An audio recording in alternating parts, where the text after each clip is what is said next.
A conversa geral centrava-se agora em volta de três acontecimentos tristes: a incerteza em que se encontrava o imperador, a morte de Kutaisov e a morte de Helene. 3 dias após a recepção do relatório de Kutuzov, chegou a Petersburgo um proprietário rural de Moscovo com a notícia da entrega de Moscovo aos franceses, notícia que logo se propagou por toda a cidade. Era terrível. Kutuzov passou a ser um traidor e o príncipe Vassili, nas visitas de condolência que lhe faziam pelo falecimento de sua filha, falando de Kutuzov, que antes glorificava, dizia que era impossível esperar outra coisa da parte de um velho cego e depravado. Perdoava-se-lhe que no meio da sua amargura ele tivesse esquecido o que afirmava havia ainda pouco. Surpreende-me como foi possível ter confiado a uma pessoa dessas os destinos da Rússia. Enquanto a notícia não era oficial, ainda se podia duvidar dela, mas no dia seguinte chegou o relatório do conde Rastopchin. O ajudante de campo do príncipe Kutuzov trouxe-me uma carta em que me são exigidos oficiais da polícia para acompanhar o exército até à estrada de Ryazan. Diz que lamenta, mas que Moscovo é abandonada. Vossa Majestade, o ato de Kutuzov resolve o destino da capital e do vosso império. A Rússia tremerá ao saber da entrega da cidade em que reside a grandeza da Rússia e onde jazem os restos mortais dos vossos antepassados. Vou atrás do exército, evacuei tudo, resta-me chorar o destino da minha pátria. Ao receber este relatório, o imperador mandou a Kutuzov pelo príncipe Volkonsky o seguinte rescrito: Príncipe Mikhail Yarionovich,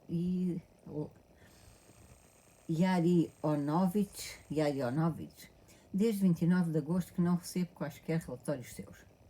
Entretanto, no dia 1 de setembro, recebi de Yaroslav, da parte do comandante em chefe de Moscovo, a triste notícia de que o senhor decidira abandonar com todo o exército a cidade de Moscovo.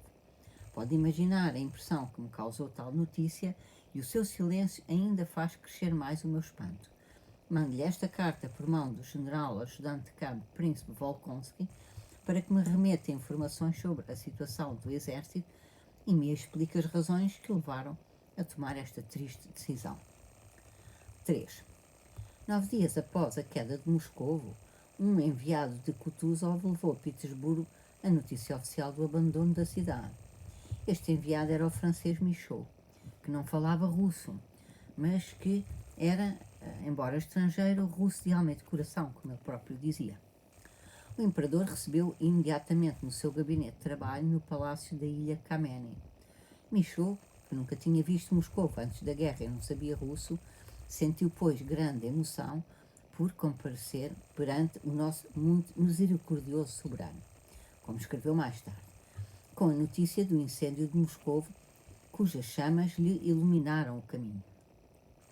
Embora a fonte de desgosto do Sr. Michaud devesse ser diferente da fonte de tristeza dos russos, o homem tinha uma cara tão aflita quando foi introduzido no gabinete do imperador que Sua Majestade lhe perguntou: traz-me notícias tristes, coronel. Bem tristes, Majestade, respondeu Michaud com um suspiro e, baixando os olhos, acrescentou: o abandono de Moscou. Teriam entregue a minha antiga capital sem se baterem? Disse muito depressa o imperador, ficando vermelho de repente. Michaud transmitiu respeitosamente o que lhe fora mandado transmitir por Kutuzov, ou seja, que não havia a possibilidade de combater nos arredores de Moscovo e que, como a única alternativa era perder, ou apenas Moscovo, ou tanto o exército como Moscovo, o marechal de campo teve de escolher o primeiro. O imperador ouvia em silêncio, sem olhar para Michaud. O inimigo entrou na cidade, perguntou: sim, majestade, e neste momento está em cinzas. Quando a deixei, estava toda em chamas, disse Michaud em tom resoluto. Porém, olhando para sua majestade, aterrorizou-se com a reação do imperador. Este começou a respirar com dificuldade, aos sacões rápidos, o lábio inferior tremia-lhe, os seus magníficos olhos azuis estavam banhados em lágrimas. Mas isso durou apenas um momento. O imperador, de repente, carregou o sobrolho, como censurando a si mesmo aquela sua fraqueza. E, levantando a cabeça, dirigiu-se a Michaud, falando com firmeza: vejo, coronel, por tudo o que nos está a acontecer, que a providência nos exige grandes sacrifícios. Estou pronto a submeter-me a todas as suas vontades. Mas diga-me, Michaud, como deixou o exército, vendo assim abandonar a minha antiga capital sem resistência? Não se apercebeu de desencorajamento? Ao ver o seu enorme e gracioso soberano recuperar a calma, Michaud também se acalmou, mas ainda não tinha preparado uma resposta à pergunta direta e substancial do imperador. Permitirá a Vossa Majestade que lhe fale francamente como leal militar, disse para ganhar tempo.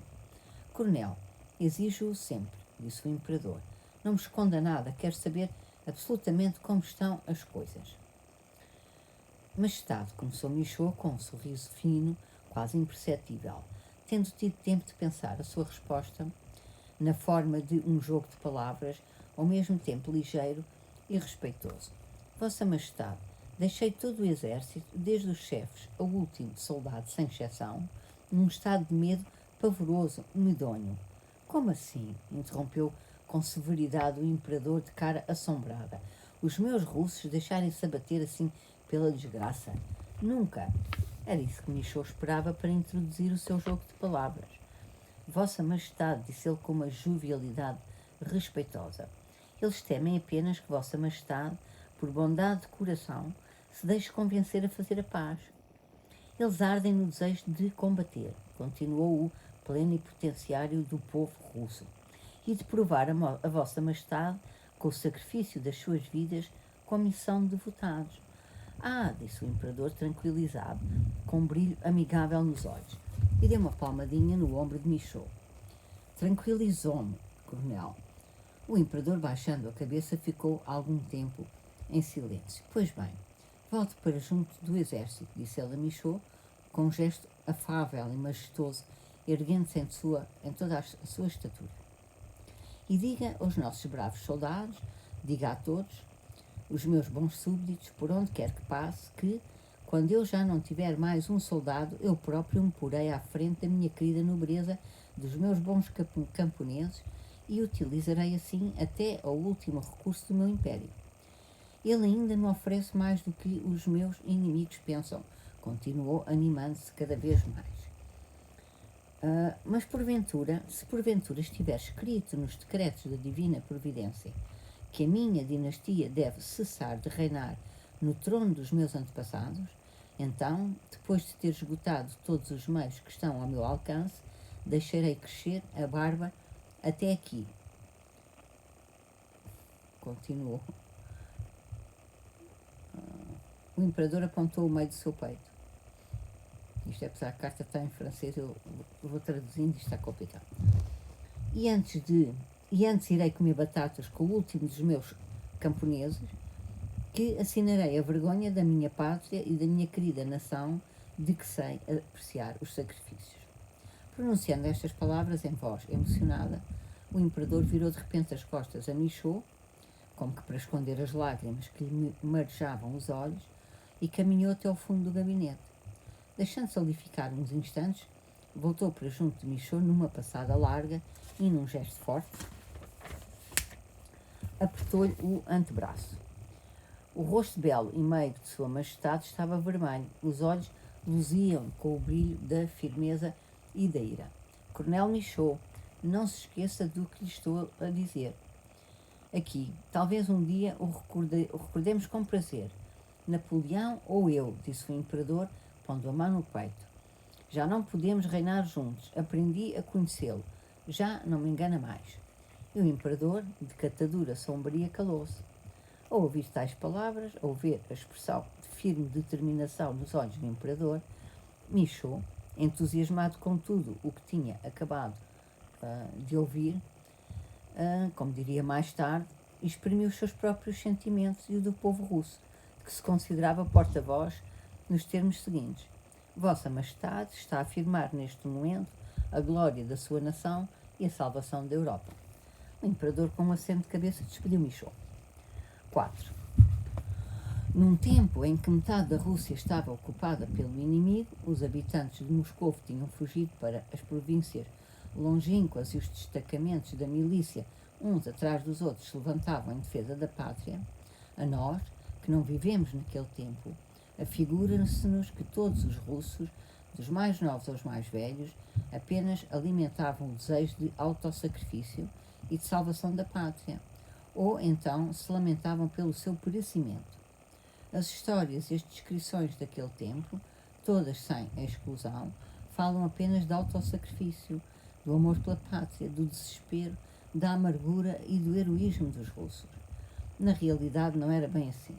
Esta nossa ilusão acontece no passado, somente o interesse histórico comum daquela época e não todos os interesses humanos que as pessoas tinham. Entretanto, na vida real, os interesses pessoais do cotidiano sobrepõem-se de tal modo aos interesses coletivos que, por trás deles, nunca se sente, nem sequer distingue, o interesse comum. A maioria das pessoas daquela época não davam qualquer atenção ao decurso geral dos acontecimentos, guiando-se apenas pelos seus interesses pessoais do momento. E eram essas pessoas as mais actuantes e úteis daquele tempo. Ora, os que tentavam compreender o decurso geral dos acontecimentos e participar neles com o autossacrifício e o heroísmo eram os membros mais inúteis da sociedade. Viam tudo ao avesso, e tudo o que faziam para serem úteis se saldava numa absurdez sem préstimo, como os regimentos de Pierre e de Mamanov, que assaltavam as aldeias russas, como as ligaduras e as carpeaduras feitas pelas senhoras, que nunca chegavam até aos feridos, etc. Mesmo aqueles que, gostando de filosofar e exprimir os seus sentimentos, raciocinavam sobre a situação da Rússia, tinham sempre nos seus discursos um toque de fingimento ou de mentira, ou de censura e raiva estéreis em relação às pessoas acusadas de coisas em que a culpa não podia ser de ninguém. O que mais ressalta dos acontecimentos históricos é a proibição de se provar o fruto da árvore do conhecimento. Apenas a atividade inconsciente dá resultados, e o homem que desempenha um papel num acontecimento histórico nunca compreende o seu significado. Isto não é verdade. E se tentar compreendê-lo, o seu esforço é atingido de esterilidade. O significado do acontecimento que se deu, naquela altura em Moscou, era tanto menos visível, quanto mais direta era a participação nele. Em Petersburgo e nos centros provinciais distanciados de Moscou, as senhoras e os homens com fardas de milícia choravam a Rússia e a capital, falavam de autossacrifício, etc. Mas no exército, que recuava de Moscou, quase não se falava nem se pensava em Moscou, e, olhando para o incêndio da cidade, ninguém jurava vingar-se dos franceses. Apenas se pensava no próximo terço da soldada, na próxima paragem, na vivandeira matrioshka e em coisas semelhantes. Nikolai Rostov, sem qualquer intenção de autossacrifício, mas por puro acaso, só porque a guerra começara estando ele no exército, participou direta e duradouramente na defesa da pátria e, por isso, olhava para o que se passava na Rússia sem desespero e sem previsões sombrias. Se lhe perguntassem o que pensava da situação do momento na Rússia, diria que não pensava nada nem tinha de pensar, que para isso existia Kutuzov e os outros, mas que ouvia falar de que estavam a completar os regimentos e que, pelos vistos, haveria ainda combates durante muito tempo, e que, tal como estava a situação, não seria de admirar que no espaço de 2 anos ele fosse promovido a comandante do regimento.